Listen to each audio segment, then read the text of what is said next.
Jane Eyre. Narrated by Clarissa Whitehall. Chapter 31. My home, then, when I at last find a home, is a cottage, a little room with whitewashed walls and a sanded floor, containing 4 painted chairs and a table, a clock, a cupboard, with 2 or 3 plates and dishes, and a set of tea things in delf.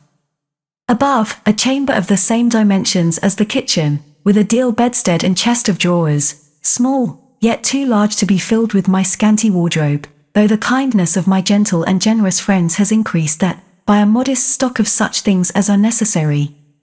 It is evening. I have dismissed, with the fee of an orange, the little orphan who serves me as a handmaid. I am sitting alone on the hearth. This morning, the village school opened. I had 20 scholars.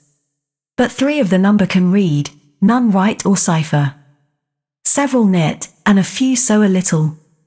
They speak with the broadest accent of the district. At present, they and I have a difficulty in understanding each other's language. Some of them are unmannered, rough, intractable, as well as ignorant, but others are docile, have a wish to learn, and evince a disposition that pleases me. I must not forget that these coarsely-clad little peasants are of flesh and blood as good as the scions of gentlest genealogy, and that the germs of native excellence, refinement, intelligence, kind feeling, are as likely to exist in their hearts as in those of the best born. My duty will be to develop these germs. Surely I shall find some happiness in discharging that office. Much enjoyment I do not expect in the life opening before me, yet it will, doubtless, if I regulate my mind, and exert my powers as I ought, yield me enough to live on from day to day. Was I very gleeful, settled, content, during the hours I passed in yonder bare, humble schoolroom this morning and afternoon? Not to deceive myself, I must reply no. I felt desolate to a degree. I felt, yes, idiot that I felt degraded. I doubted I had taken a step which sank instead of raising me in the scale of social existence. I was weakly dismayed at the ignorance, the poverty, the coarseness of all I heard and saw round me. But let me not hate and despise myself too much for these feelings. I know them to be wrong, that is a great step gained. I shall strive to overcome them. Tomorrow, I trust, I shall get the better of them partially, and in a few weeks, perhaps, they will be quite subdued. In a few months, it is possible, the happiness of seeing progress, and a change for the better in my scholars may substitute gratification for disgust. Meantime, let me ask myself one question, which is better? To have surrendered to temptation, listened to passion, made no painful effort, no struggle, but to have sunk down in the silken snare, fallen asleep on the flowers covering it, wakened in a southern clime, amongst the luxuries of a pleasure villa, to have been now living in France, Mr. Rochester's mistress, delirious with his love half my time, for he would, oh, yes, he would have loved me well for a while.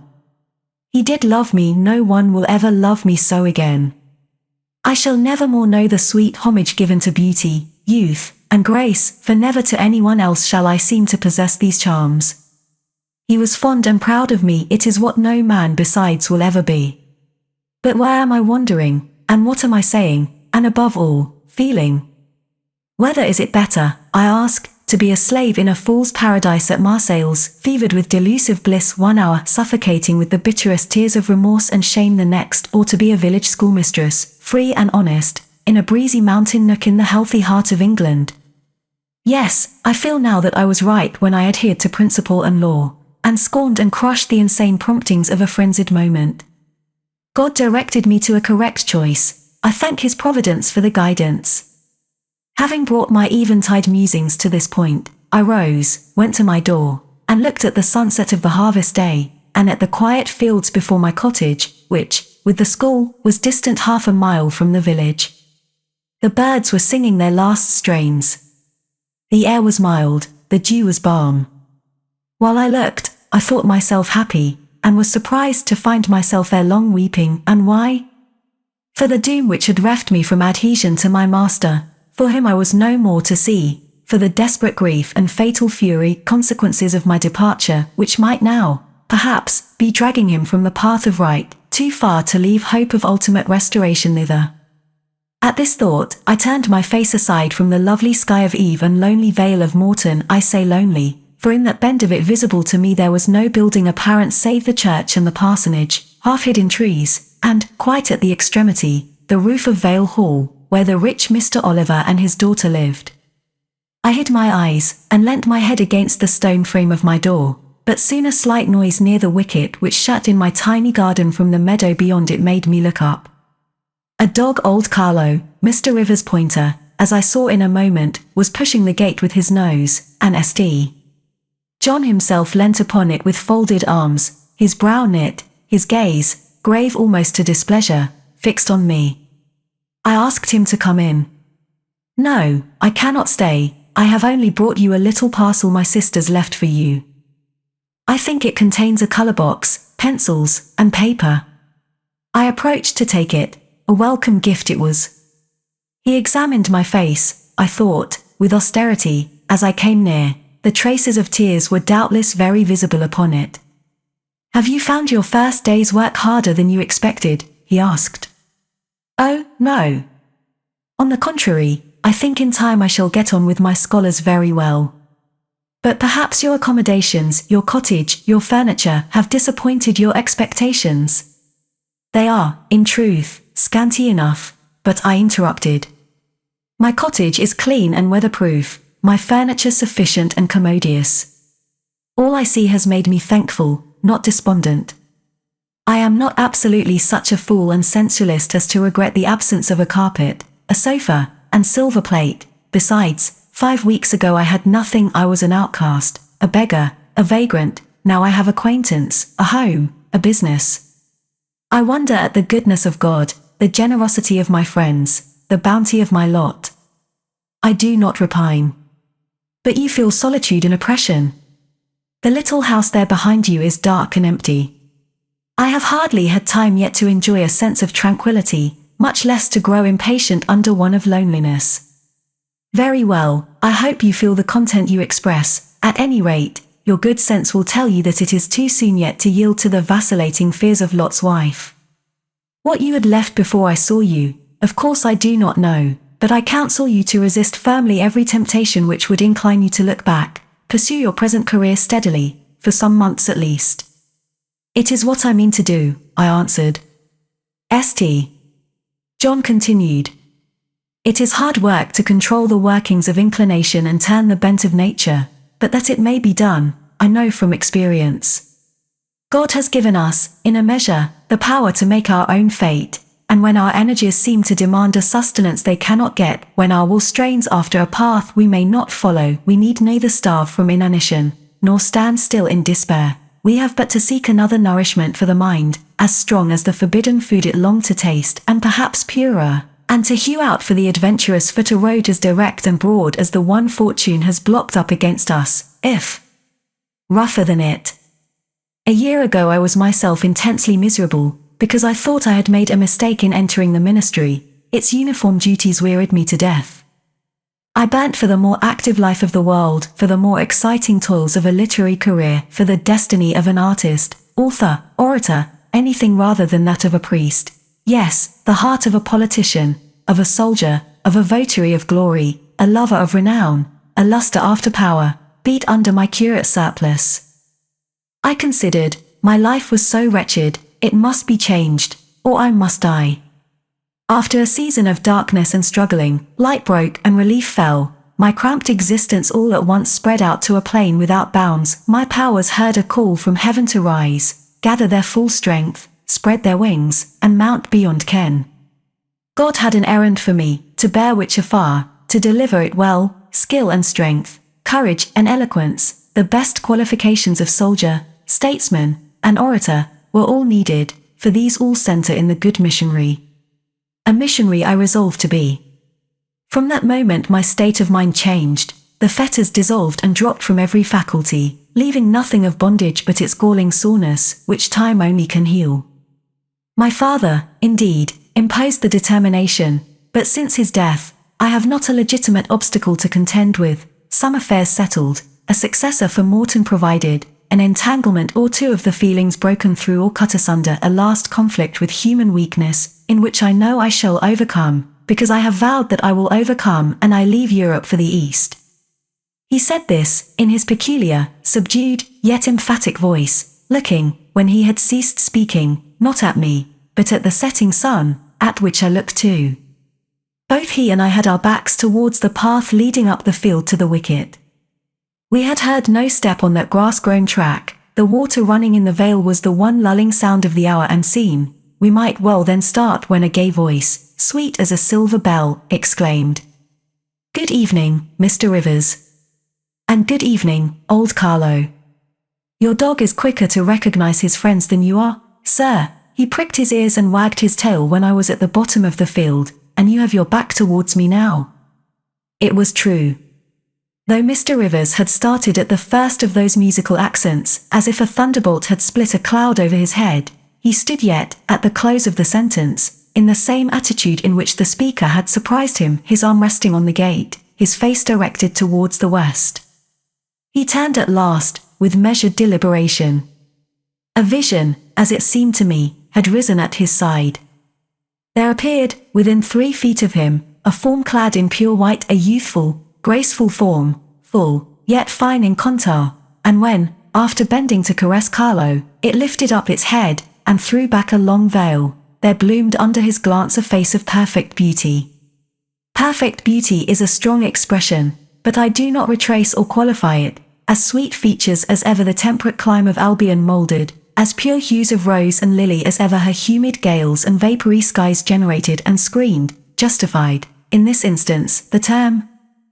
No charm was wanting, no defect was perceptible, the young girl had regular and delicate lineaments, eyes shaped and coloured as we see them in lovely pictures, large, and dark, and full, the long and shadowy eyelash which encircles a fine eye with so soft a fascination, the penciled brow which gives such clearness, the white smooth forehead, which adds such repose to the livelier beauties of tint and ray, the cheek oval, fresh, and smooth, the lips, fresh too, ruddy, healthy, sweetly formed, the even and gleaming teeth without flaw, the small dimpled chin, the ornament of rich, plenteous tresses, all advantages, in short, which, combined, realize the ideal of beauty, were fully hers. I wondered, as I looked at this fair creature, I admired her with my whole heart. Nature had surely formed her in a partial mood, and, forgetting her usual stinted stepmother dole of gifts, had endowed this, her darling, with a grand dame's bounty. What did St.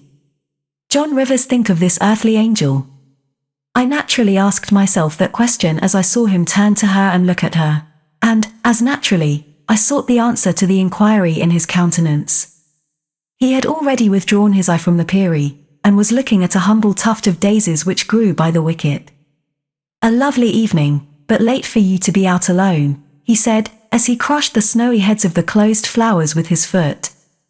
"Oh, I only came home from S-. She mentioned the name of a large town some 20 miles distant, this afternoon. Papa told me you had opened your school, and that the new mistress was come, and so I put on my bonnet after tea, and ran up the valley to see her. This is she," pointing to me. "It is," said St. John. "Do you think you shall like Morton?" she asked of me, with a direct and naive simplicity of tone and manner, pleasing, if childlike. "I hope I shall. I have many inducements to do so." "Did you find your scholars as attentive as you expected?" "Quite."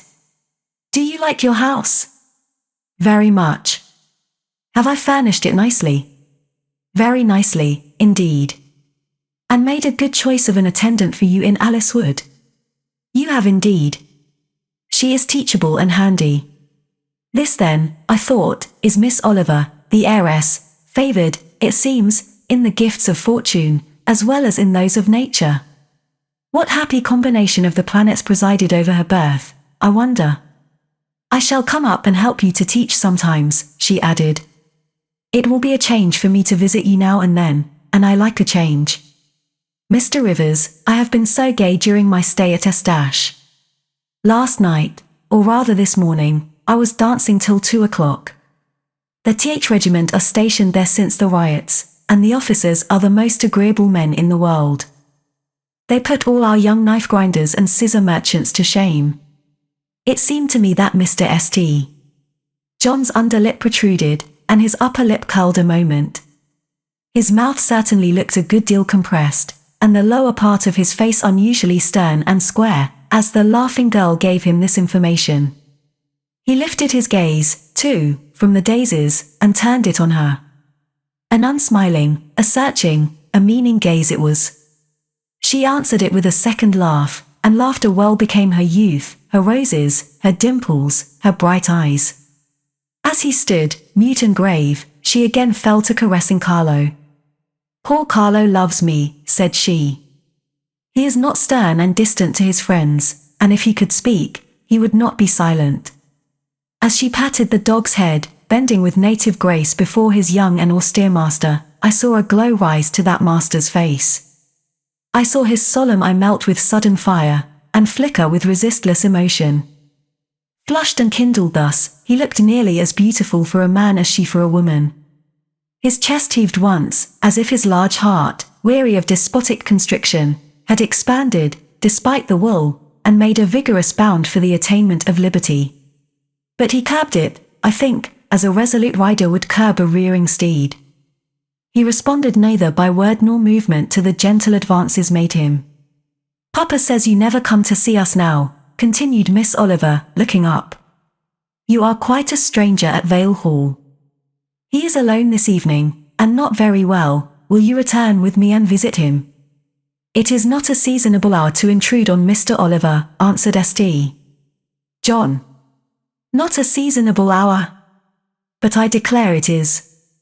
It is just the hour when Papa most wants company, when the works are closed and he has no business to occupy him.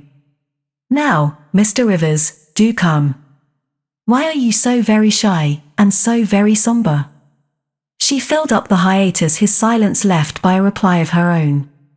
"I forgot," she exclaimed, shaking her beautiful curled head, as if shocked at herself. "I am so giddy and thoughtless. Do excuse me. It had slipped my memory that you have good reasons to be indisposed for joining in my chatter. Diana and Mary have left you, and Moor House is shut up, and you are so lonely. I am sure I pity you. Do come and see Papa." "Not tonight, Miss Rosamond, not tonight." Mr. St. John spoke almost like an automaton, himself only knew the effort it cost him thus to refuse. "Well, if you are so obstinate, I will leave you, for I dare not stay any longer. The dew begins to fall. Good evening." She held out her hand. He just touched it. "Good evening," he repeated, in a voice low and hollow as an echo. She turned, but in a moment returned. "Are you well?" she asked. Well might she put the question. His face was blanched as her gown. "Quite well," he enunciated, and, with a bow, he left the gate. She went one way, he another. She turned twice to gaze after him as she tripped Pharaoh-like down the field. He, as he strode firmly across, never turned at all. This spectacle of another's suffering and sacrifice wrapped my thoughts from exclusive meditation on my own. Diana Rivers had designated her brother inexorable as death. She had not exaggerated.